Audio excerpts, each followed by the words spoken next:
போட்டித் தேர்வுக்கு தயாராகும் அனைவருக்கும் அதிகமான வணக்கம். நான் ராஜ்குமார். இந்த வீடியோவில் டிஎன்பிஎஸ்சி குரூப் 4 எக்ஸாமுக்கான வயது வரம்பு என்ன, அதே போல் கல்வி தகுதி என்ன அப்படின்ற தகவல் தான் பார்க்க போகிறோம்.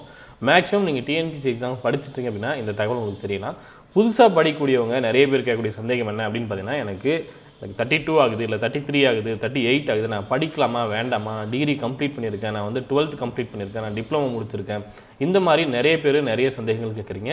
ஸோ குரூப் 4 எக்ஸாமுக்கு என்ன தகுதி இருந்தால் நீங்கள் படிக்க ஸ்டார்ட் பண்ணலாம். ஏன்னா படிக்க ஸ்டார்ட் பண்ணுறதுக்கு முன்னாடி உங்களுக்கு தெரியணும், சரிங்களா? ஸோ இதை பேஸ் பண்ணி தான் நீங்கள் படிக்கவே ஸ்டார்ட் பண்ண போகிறீங்க. நிறைய பேர் இந்த டவுட் கேட்கறதுனால இது தனி வீடியோவாக மேக் பண்ணியிருக்கோம். இந்த டீட்டெயில்ஸ் எல்லாமே எதை பேஸ் பண்ணி உங்களுக்கு இன்ஃபார்ம் பண்ண போகிறேன் அப்படின்னு பார்த்தீங்கன்னா, ப்ரீவியஸாக வந்து டிஎன்பிஎஸ்சி குரூப் 4 எக்ஸாமுடைய நோட்டிஃபிகேஷன் பேஸ் பண்ணி உங்களுக்கு அப்டேட் பண்ண போகிறேன். நீங்கள் டிஎன்பிஎஸ்சி குரூப் 4 எக்ஸாமுக்கு படிச்சுட்ருக்கீங்க அப்படின்னா உங்களுக்கான வீடியோ கிளாஸஸ், டெஸ்ட் பேட்ச் எல்லாமே இருக்கக்கூடிய ஒரு பேட்ச் வந்து கண்டக்ட் பண்ணிட்டு இருக்கோம். 6ஆம் தேதி பேட்ச் ஸ்டார்ட் ஆகுது. அதுக்கு முன்னாடி ஜாயின் பண்ணிக்கோங்க. அதற்கான கூப்பன் கோட் குரூப் 400. இந்த கூப்பன் கோடை யூஸ் பண்ணிங்க அப்படின்னா 1000 rupees டிஸ்கவுண்ட் ஆகும். குரூப் 4 பேட்சில் ஜாயின் பண்ணணும் அப்படின்னு நினைக்கிறவங்க ஜாயின் பண்ணிக்கோங்க. அதே போல் டிஎன்பிஎஸ்சி குரூப் 4 எக்ஸாமுக்கு சிலபஸை பேஸ் பண்ணி என்னென்ன படிக்கணும் அப்படின்ட்டு ஒரு வீடியோ கொடுத்துருக்கோம். ஸோ அந்த வீடியோ ரெஃபர் பண்ணிட்டு படிக்க ஸ்டார்ட் பண்ணிக்கோங்க. குரூப் 4 எக்ஸாமுக்கு படிக்கிறதுனா புத்தகம் தேவை அப்படின்றவங்க அதியமான் டீம் வெப்சைட்டில் புக்ஸ்க்கான லிங்க் கொடுத்துருப்பாங்க. இல்லை இந்த வீடியோ கீழே ஃபார்ம் லிங்க் கொடுத்துருப்பாங்க. History, polity, INM, economics, geography, அதே போல் சயின்ஸில் 3 புக், டோட்டலாக 8 புக்ஸ் தமிழ் மீடியம் அவைலபிள். அதே போல் இங்கிலீஷ் மீடியமில் 5 புக்ஸ் அவைலபிள். விருப்பம் இருக்கிறவங்க புக்ஸ் ஆர்டர் பண்ணிக்கோங்க. வேறு ஏதாவது டவுட் அப்படின்னா கீழே இருக்கக்கூடிய மொபைல் நம்பருக்கு நீங்கள் கான்டாக்ட் பண்ணலாம். ஸோ இந்த நோட்டிஃபிகேஷன் பார்த்தீங்கன்னா லாஸ்ட் இயர் வந்து டிஎன்பிஎஸ்சி குரூப் 4 நோட்டிஃபிகேஷன் இந்த மாதிரி தான் இருக்கும். வேகன்சி லிஸ்ட்லாம் கொடுத்துட்டு கீழே வந்து உங்களுக்கு எக்ஸாமுக்கு அப்ளை பண்ணுற தேதிகள் கொடுப்பாங்க. நிறைய பேர் வந்து எக்ஸாம் அப்ளை பண்ணுற டேட் கொடுத்த பிறகு நிறைய டைம் தருவாங்க அப்படின்னு நினைக்கிறீங்க. லாஸ்ட் டைம் பார்த்தீங்கன்னா ரொம்ப கம்மியான டைம் தான் கொடுத்தாங்க, சரிங்களா? ஸோ மேக்ஸிமம் உங்களுக்கு 3 months தான் இருக்கும், மினிமம் 2 months, சரிங்களா? 60, 70, 80, 90 இந்த நாட்கள் தான் உங்களுக்கு படிக்கிறதுக்கு டைம் தருவாங்க. ஸோ அதை பேஸ் பண்ணி படிக்க ஸ்டார்ட் பண்ணிக்கோங்க, சரிங்களா? ஸோ நோட்டிஃபிகேஷன் வந்த பிறகு படிச்சுங்க அப்படின்ற மைண்ட் செட் விட்டுட்டு இப்போ இருந்து படிக்க ஸ்டார்ட் பண்ணுங்கள். அடுத்து பார்த்தீங்கன்னா ஆன்லைன் மூலமாக தான் நீங்கள் அப்ளை பண்ண முடியும். இதெல்லாம் உங்களுக்கு தெரிஞ்சிருக்கும். ஃபஸ்ட்டு வந்து விஓக்கான வயது வரம்பு. நிறைய பேர் இன்னுமே குரூப் 4 அப்படின்னா டைபிஸ்ட் மட்டும்தான் அப்படின்னு டவுட் கேட்குறீங்க. அப்படி கிடையாது. டிஎன்பிஎஸ்சி குரூப் 4க்குள்ளே விஓவும் இருக்குது, இளநிலை உதவியாளரும் இருக்குது, தட்டச்சு பணியாளர், ஸோ இது எல்லாமே இருக்குது, சரிங்களா? சுருக்கெழுத்து, தட்டச்சு எல்லாமே இருக்குது. ஸோ நோட்டிஃபிகேஷன் அதை டீட்டெயிலாகவே கொடுத்துருவாங்க, சரிங்களா? ஸோ என்னென்ன பதவிகள் லாஸ்ட் டைம் கொடுத்தாங்க அப்படின்றத நான் உங்களுக்கு ஷோ பண்ணிடுறேன். கிராம நிர்வாக அலுவலர், இளநிலை உதவியாளர், சரிங்களா? அதே போல் இளநிலை உதவியாளர் ஒன்று பிணையமற்றது, இன்னொன்று பிணையம் உடையது, சரிங்களா? அடுத்து பார்த்தீங்கன்னா நில அளவர், சரிங்களா? சர்வேயர், அடுத்து வரைவாளர், அடுத்து தட்டச்சர், அடுத்து சுருக்கெழுத்து தட்டச்சர். ஏறக்குறைய 8 வகையான பணிநிலைகள் இருக்குது. இது குரூப் 4 போஸ்டிங்கானது, சரிங்களா? ஸோ ஏறக்குறைய லாஸ்ட் டைம் அனௌன்ஸ் பண்ணும்போது 6500 வேகன்சி அனௌன்ஸ் பண்ணாங்க. இப்போ நீங்கள் படிக்க ஸ்டார்ட் பண்ணும்போது நான் விஓ போஸ்டிங்கு போகணும், குரூப் 4 எழுதி விஓ ஈஸியாக போக முடியும் அப்படின்னு கேட்டிங்கன்னா டாப் ரேங்க் வாங்கினா மட்டும் தான் நீங்கள் விஓக்கு போக முடியும். அதுக்கு ஏஜ் லிமிட் என்ன இருக்கணும் அப்படின்னா மினிமம் உங்களுக்கு குறைந்தபட்சம் 21 வயசு இருக்கணும், சரிங்களா? விஓக்கு மட்டும் ஒரே எக்ஸாம் தான். இதில் 21 வயசுக்கு மேலே இருந்தீங்க அப்படின்னா நீங்கள் டாப் ரேங்க் ஒரு 1000 வேகன்சி வருது அப்படின்னா டாப் 100க்குள்ளே, சரிங்களா? விஓக்கான காலியிடங்கள் எவ்வளோ அப்படின்னு சொல்லிடுவாங்க. அந்த வேகன்சிக்குள்ளே நீங்கள் வரீங்க அப்படின்னா நீங்கள் விஓ பணியிடத்தை தேர்வு செய்யலாம், சரிங்களா? ஸோ குறைந்தபட்ச வயது விஓவுக்கு 21, எல்லா கேட்டகரிக்கும் தான், சரிங்களா? ஆதி திராவிடர், பழங்குடியினர், சரிங்களா? சீர்மரபினர், பிசி, எம்பிசி, எஸ்சி, எஸ்டி எல்லாத்துக்குமே 21 வயது. அதே போல் மற்றவங்களுக்கும் 21 வயது தான். அதிகபட்ச வயது எவ்வளோ அப்படின்னு பார்த்தீங்கன்னா நான் இப்போ சொன்னது குறைந்தபட்ச வயது. அடுத்து அதிகபட்ச வயது பிசி, எம்பிசி, எஸ்சி, எஸ்டி இவங்களுக்குலாம் பார்த்தீங்கன்னா 40 வயது, சரிங்களா? அதுதான் மேக்ஸிமம் ஏஜ் லிமிட். மற்றவங்களுக்கு பார்த்தீங்கன்னா 30 அப்படின்னு கொடுத்துருக்காங்க. அடுத்து பார்த்தீங்கன்னா இளநிலை உதவியாளர், ஜூனியர் அசிஸ்டன்ட், பிணையமற்றது, பிணையம் உடையது, அதே போல் நில அளவர், வரைவாளர், தட்டச்சர், சுருக்கெழுத்து தட்டச்சர் இவங்களுக்கான வயது வரம்பு என்னவா இருக்கும் அப்படின்னா குறைந்தபட்ச வயது உங்களுக்கு 18 இருக்கும், சரிங்களா? பிசி, எம்பிசி, எஸ்சி, எஸ்டி உங்களுக்கு எல்லாத்துமே பார்த்தீங்கன்னா உங்களுக்கு குறைந்தபட்ச வயது 18 இருக்கணும். அதே போல் அதிகபட்ச வயது எவ்வளோக்குள்ளே இருக்கணும் அப்படின்னா 35. இது வந்து ஆதி திராவிடர், அதே போல் ஆதி திராவிடர் அருந்ததியர், சரிங்களா? பட்டியல் பழங்குடியினர் மற்றும் அனைத்து வகுப்புகளை சார்ந்த ஆதரவற்ற விதவைகள் இவங்களுக்கு அதிகபட்ச வயது 35. மிகவும் பிற்படுத்தப்பட்ட வகுப்பினர், சீர் மரபினர், பிற்படுத்தப்பட்ட வகுப்பினர் மற்றும் பிற்படுத்தப்பட்ட வகுப்பினர் முஸ்லீம், சரிங்களா? ஸோ இவங்களுக்கு என்ன ஏஜ் லிமிட் அப்படின்னா 32. இது எல்லாமே 10th முடித்தவங்களுக்கு. நான் மறுபடியும் சொல்கிறேன், நிறைய பேர் இந்த ஏஜ் லிமிட் பார்த்துட்டு சார் நான் இவ்வளோக்குள்ளே தான் இருக்கேன், எனக்கு 37 ஆகுது, எழுதலாமா அப்படின்னு கேட்குறீங்க. அப்படி கிடையாது, சரிங்களா? 10th முடிச்சிருந்தா இந்த ஏஜ் லிமிட் மட்டும் இருந்தால் எழுத முடியும், சரிங்களா? நான் 10th மட்டும்தான் முடிச்சிருக்கேன், எனக்கு 30 ஆகுது எழுதலாமான்னு கேட்டால் 30 ஆகுது நீங்கள் எழுதலாம், சரிங்களா? ஆனால் 37 ஆகுது 10th தான் முடிச்சிருக்கீங்கன்னா எழுத முடியாது. நீங்கள் டிகிரி கம்ப்ளீட் பண்ணியிருக்கீங்க, உங்களுக்கு 37 ஆகுது அப்படின்னா எழுதலாம். அதை பற்றி இங்கேயே கீழே கொடுத்துருப்பாங்க, அதையும் நான் சொல்லிடுறேன், சரிங்களா? மற்ற வகுப்பினருக்கு பார்த்தீங்கன்னா அதிகபட்ச வயது 30, சரிங்களா? பொது பிரிவு. அதாவது ஆதி திராவிடர் இவங்களாம் இல்லாமல் மற்ற வகுப்பினருக்கு 30 வயது அப்படின்னு கொடுத்துருக்காங்க. அடுத்து நில அளவர் மற்றும் வரைவாளர் பதவிகளை பொறுத்தவரையில் தமிழ்நாட்டில் உள்ள தொழிற்பயிற்சி நிலையத்தில் நில அளவர் பயிற்சி பெற்றவர்களுக்கு 35 வயதுக்குள்ள இருக்கணும் அப்படின்னு சொல்லியிருக்காங்க. சரிங்களா, இது வந்து சர்வேருக்கு மட்டும். அடுத்து பார்த்தீங்கன்னா உச்ச வயது வரம்பு இல்லை, அதாவது ஏஜ் லிமிட் இல்லை அப்படின்னு நம்ம சொல்கிறோம் இல்லையா. டிகிரி கம்ப்ளீட் பண்ணியிருந்தா ஏஜ் லிமிட் இல்லை. உச்ச வயது வரம்பு இல்லை அப்படின்னா எந்த ஏஜ் வரையும் நீங்கள் எழுதலாம் அப்படின்னு பார்த்தீங்கன்னா 57 வரையுமே நீங்கள் எழுதலாம். சரிங்களா, 58 கம்ப்ளீட் ஆகிடக்கூடாது அப்படின்னு சொல்லியிருக்காங்க.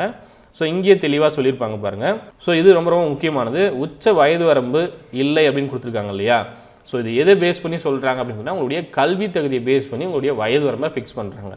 எல்லா கேட்டகரிக்கும் பார்த்தீங்கன்னா ஆதி திராவிடர், அருந்ததியினர், பழங்குடியினர், மிகவும் பிற்படுத்தப்பட்ட வகுப்பினர், சீர்மரபினர், பிற்படுத்தப்பட்ட வகுப்பினர். சரிங்களா, ஸோ இவங்களுக்குலாம் பார்த்தீங்கன்னா 10th அப்புறம் அதே போல் அனைத்து வகுப்புகளை சார்ந்த ஆதரவற்ற உதவிகள் இவங்களுக்கு பார்த்தீங்கன்னா நீங்கள் 10th மேலே பட்டப்படிப்பு படிச்சிருக்கீங்க, மேல்நிலை பள்ளி படிச்சிருக்கீங்க அப்படின்னா உங்களுக்கு உச்ச வயது வரம்பு இல்லை அப்படின்னு சொல்லியிருக்காங்க. சரிங்களா, பட்டய படிப்பு டிகிரி முடிச்சிங்க அப்படின்னா கண்டிப்பாக உங்களுக்கு ஏஜ் லிமிட் கிடையாது. நீங்கள் 40 இருந்தாலும் எழுதலாம், 45 இருந்தாலும் எழுதலாம், 47 இருந்தாலும் எழுதலாம், 51 இருந்தாலும் எழுதலாம், 55 இருந்தாலும் எழுதலாம். Group 4 exam. சரிங்களா, ஸோ இதுதான் நிறைய பேர் டவுட் கேட்குறீங்க, இதை நோட் பண்ணிக்கோங்க. சரிங்களா, நிறைய பேர் இந்த டேபிளில் இருக்கிறத மட்டும் பார்த்துட்டு டவுட் கேட்குறீங்க. ஸோ இதுதான் வந்து உங்களுக்கான வயது வரம்பு. டிகிரி கம்ப்ளீட் பண்ணியிருந்தீங்க அப்படின்னா இதுதான் உங்களுக்கு வயது வரம்பு. நீங்கள் தாராளமாக படிக்கலாம். ஏற்கனவே படிச்சிட்டவங்களுக்கு நிறைய பேருக்கு தெரியும், புதுசாக ஸ்டார்ட் பண்ணுறவங்க தான் நிறைய பேர் இந்த சந்தேகங்கள் கேட்குறீங்க. ஸோ இதை நோட் பண்ணிக்கோங்க. மாற்றுத்திறனாளிகளுக்கு பார்த்தீங்கன்னா இன்னும் எக்ஸ்ட்ரா 10 இயர்ஸ் டைம் தருவாங்க. சரிங்களா, இப்போ வந்து 10th தான் முடிச்சிருக்கீங்க, நீங்கள் வந்து மிகவும் பிற்படுத்தக்குள்ளே இருக்கீங்க, இங்கே வந்து ஏஜ் 32 சொல்லியிருக்காங்க, 10th மட்டுமே நீங்கள் முடிச்சிருக்கீங்க அப்படின்னா மாற்றுத்திறனாளிக்கு 42 வயது வரலையும் எழுதலாம். சரிங்களா, இது வந்து மாற்றுத்திறனாளிகளுக்கான அப்டேட். இப்போ நிறைய பேர் இருக்கக்கூடிய சந்தேகம் என்ன அப்படின்னா விஏவுக்கும் இளநிலை உதவியாளருக்கும் நிறைய பேர் கன்ஃபியூஸ் ஆகிக்கிறீங்க. ஏஜ் லிமிட்டை பொறுத்தவரையும் விஏவை பொறுத்தவரையும் மேக்ஸிமம் ஏஜ் லிமிட் உங்களுக்கு 40, அதாவது Adi Dravidar, PC, MBC, SC, ST இவங்களுக்கு அதிகபட்ச வயது 40 தான். சரிங்களா, நீங்கள் டிகிரி முடிச்சிருந்தாலும் உங்களுக்கு அதிகபட்ச வயது 40 தான். மற்றவங்களுக்கு நீங்கள் டிகிரி முடிச்சிருந்தாலும் அதிகபட்ச வயது 30 தான். எப்படி சொல்கிறீங்க அப்படின்னு பார்த்தீங்கன்னா கீழே உங்களுக்கு தெளிவாக சொல்லியிருப்பாங்க. தேர்வாணையத்தின் விண்ணப்பதாரர்களுக்கான விதிமுறைகளில் 15 குறிப்பிடப்பட்டுள்ள உச்ச வயது வரம்பு விதிமுறைகள் கிராம நிர்வாக அலுவலர் பதவிக்கு பொருந்தாது அப்படின்னு சொல்லியிருப்பாங்க. நான் முன்ன கீழே சொன்னேன் இல்லையா, 10th அப்புறம் நீங்கள் 12th டிகிரியோ முடிச்சிருக்கீங்க அப்படின்னா உங்களுக்கு ஏஜ் லிமிட் இல்லை, உச்ச வயது வரம்பு இல்லை அப்படின்னு சொன்னேன் இல்லையா, அது விஓவுக்கு பொருந்தாது. சரிங்களா, கிராம நிர்வாக அலுவலருக்கு பொருந்தாது அப்படின்னு சொல்லியிருக்காங்க. ஸோ 15 பார்த்தீங்கன்னா இதுதான். சரிங்களா, 15ல் உங்களுக்கு கீழே உச்ச வயது வரம்பு சொல்லியிருக்காங்க இல்லையா, இது வந்து மேலே கொடுத்துருக்கூடிய இந்த போஸ்ட்டுக்கு மட்டும்தான். இளநிலை உதவியாளர், இளநிலை உதவியாளர் அதாவது பிணையமற்றது, பிணையம் உடையது, வரி தண்டலர், நில அளவர், வரைவாளர், தட்டச்சர், சுருக்கெழுத்து தட்டச்சர் இந்த பதவிகளுக்கு மட்டும்தான் வயது வரம்பில் சலுகை இருக்குது, விஓவுக்கு கிடையாது. சரிங்களா, நிறைய பேர் இந்த டவுட்டும் கேட்குறீங்க, இதையும் நோட் பண்ணிக்கோங்க. ஸோ விஓவுக்கு அப்போ என்ன மேக்ஸிமம் ஏஜ் லிமிட் அப்படின்னு கேட்டிங்கன்னா பிசி, எம்பிசி, எஸ்சி, எஸ்டியில் இருக்கீங்கன்னா அதிகபட்ச வயது 40, மற்ற கேட்டகரியில் இருக்கீங்க அப்படின்னா உங்களுக்கு 30, குறைந்தபட்ச வயது 21. சரிங்களா, ஸோ இதுதான் ஏஜ் பற்றின அப்டேட். அடுத்து கல்வி தகுதி. கிராம நிர்வாக அலுவலருக்கு 10th முடிச்சிருந்தா போதும். இளநிலை உதவியாளர் இதுக்கும் நீங்கள் 10th முடிச்சிருந்தா போதும். அடுத்து தட்டச்சர். நிறைய பேர் வந்து சார் குரூப் 4னா தட்டச்சர் மட்டும்தானா அப்படின்னு கேட்டிருந்தீங்க. அப்படி கிடையாது. முன்னே நான் சொன்னேன் இல்லையா, விஓ இருக்கும், இளநிலை உதவியாளர் ஜூனியர் அசிஸ்டன்ட் இருப்பாங்க, அடுத்து தான் தட்டச்சர். தட்டச்சருக்கு நிறைய பேர் வந்து தமிழ் மட்டும் நான் சீனியர் முடிச்சிருந்தா போதுமான்னு கேட்குறீங்க. கிடையாது, தமிழ் மற்றும் ஆங்கிலத்தில் நீங்கள் முதுநிலை முடிச்சிருக்கணும். தமிழில் முதுநிலை, அதே போல் ஆங்கிலத்தில் இளநிலை இது முடிச்சிருக்கணும். அப்படி இல்லை அப்படின்னா தமிழ் மற்றும் ஆங்கிலத்தில் நீங்கள் சீனியர் முடிச்சிருக்கணும். அப்படி இல்லை அப்படின்னா தமிழில் முதுநிலை, 1ல் சீனியர், அதே போல் 1ல் ஜூனியர் நீங்கள் முடிச்சிருக்கணும். சரிங்களா, தமிழில் முதுநிலையும் அதே போல் ஆங்கிலத்தில் இளநிலையும் நீங்கள் முடிச்சிருக்கணும். அடுத்து இதுவும் இல்லை அப்படின்னா ஏதாவது ஒரு லாங்குவேஜில், அதாவது ஆங்கிலத்தில் முதுநிலை, தமிழில் இளநிலை. சரிங்களா, ரெண்டுலேயுமே ஒன்று சீனியர் நீங்கள் முடிச்சிருக்கணும், இல்லை 1ல் சீனியர், இன்னொன்றில் ஜூனியர், இந்த மாதிரி நீங்கள் முடிச்சிருக்கீங்க அப்படின்னா போதுமானது அப்படின்னு சொல்லியிருக்காங்க. அதே போல் சுருக்கெழுத்திற்கும் அதே தான். தமிழ் மற்றும் ஆங்கிலத்தில் முதுநிலை முடிச்சிருக்கணும். அப்படி இல்லை அப்படின்னா தமிழில் முதுநிலை, ஆங்கிலத்தில் இளநிலை முடிச்சிருக்கணும். அப்படியும் இல்லை அப்படின்னா ஆங்கிலத்தில் முதுநிலை, தமிழில் இளநிலை முடிச்சிருக்கணும். சரிங்களா, ஸோ இவ்வளோ தான் வந்து உங்களுக்கான கல்வி தகுதி. கீழே வந்து நில அளவருக்கான முன்னுரிமை கல்வி தகுதி கொடுத்துருப்பாங்க. நில அளவர் பதவியை பொறுத்தவரையில் அனைத்து தகுதிகளுக்கும் சமமாக இருக்கும் பட்சத்தில் தொழில் பயிற்சி நிலையத்தில் நில அளவர் கல்வி தகுதி பெற்றவர்களுக்கு முன்னுரிமை வழங்கப்படும் அப்படின்னு சொல்லியிருக்காங்க. இது வந்து சர்வேயர். சரிங்களா, ஸோ எல்லா குவாலிஃபிகேஷனும் ஈக்குவலாக இருக்குது, மார்க்லேருந்து எல்லாமே ஈக்குவலாக இருக்குது அப்படின்னா யாருக்கு முன்னுரிமை கொடுப்பாங்க அப்படின்னா ஏற்கனவே தொழில் பயிற்சி நிலையத்தில் யார் நில அளவர் கல்வி தகுதி படிச்சிருக்காங்களோ அவங்களுக்கு முன்னுரிமை கொடுப்பாங்க அப்படின்னு சொல்லியிருக்காங்க. சரிங்களா? இந்த பழைய நோட்டிஃபிகேஷன் லிங்க் இந்த வீடியோ கீழே கொடுத்துருக்கேன், நீங்கள் ரெஃபர் பண்ணி பாருங்கள். சரிங்களா? ஒரு டைம் நோட்டிஃபிகேஷன் என்ன எப்படி கொடுப்பாங்க அப்படின்றது நீங்கள் ரீட் பண்ணிங்க அப்படின்னா தான் உங்களுக்கு தெரியும். சரிங்களா? இது வந்து பழைய நோட்டிஃபிகேஷன், நியூ நோட்டிஃபிகேஷன் கிடையாது. இந்த டைம் வந்தாலும் இதே போல் தான் நோட்டிஃபிகேஷன் உங்களுக்கு வரும். சரிங்களா? மேக்ஸிமம் கல்வி தகுதியில் எந்த விதமான மாற்றமும் இருக்கிறதுக்கான வாய்ப்புகள் இல்லை. எக்ஸாம் பேட்டர்ன் எல்லாமே நான் ஏற்கனவே உங்களுக்கு முன்னாடியே இன்ஃபார்ம் பண்ணிட்டேன். OMR டெஸ்ட் தான். சரிங்களா? இதுலேயே உங்களுக்கு சிலபஸ் எல்லாமே கொடுத்துருப்பாங்க. சரிங்களா? பழைய நோட்டிஃபிகேஷனே சிலபஸ்லாம் கொடுத்துருப்பாங்க. சிலபஸ் இது தான். சரிங்களா? தமிழில் part A, part B, part C அப்படின்னு இருக்கும். இங்கிலீஷில் ஜென்ரல் இங்கிலீஷ் கொடுத்துருப்பாங்க.